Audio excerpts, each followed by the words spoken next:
Okay, well, I'm back on my Sabbath side, and I've already checked on the cows. They look great. They're all doing fine. But what I've went ahead and decided to go ahead and tell you is a little bit about myself. I went from in 1991. I joined the Army National Guard and did my time there. It was great. I didn't really care for the National Guard too much. I always wanted to be in the regular Army. So in 2007, I drove a truck for a living, and then in 2007, I decided to go ahead and join the regular Army, and I called my cousin, and he's like, he thought I was smoking crack. He's like, "Are you going to be kidding me?" So in 2007, I re-upped in the Army, and so I went through, I had already been to basic training, so I had to go through like a little short stint of, I don't know what you call it, it's kind of a reminder basic training, and then I had to go to kind of and I had been driving a truck, so I had to go to kind of a reminder MOS. That's good, too. And then right away I get shipped off to Iraq, and so I did a tour in Iraq with my what I would consider to be my best friends in the whole world now. And we did a tour in Iraq, and it was a little tough. We had to. I was an '88 Mike, which is a truck driver, and so I had to. It was kind of tough. We got, every now and again we get blown up and shot at, and weird things like that, which is an awesome deal. And then I came back from Iraq after my first tour.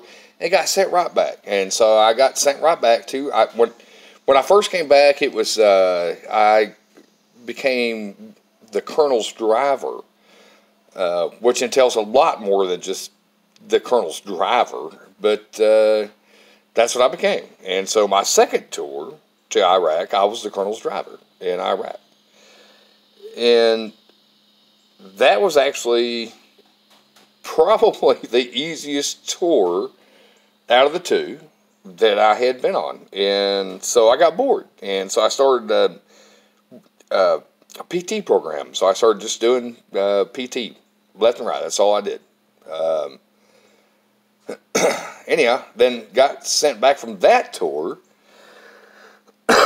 which was a pretty easy tour. It wasn't bad. Yeah, I got sent back from that tour, and then I thought I was going to go ahead and just go be maybe a drill sergeant or something, which I thought was, would be really cool, or thought that I'd be really good at. Anyhow, but I called my counselor, and she said, "Well, no, I got you stationed with 10th Group Special Forces."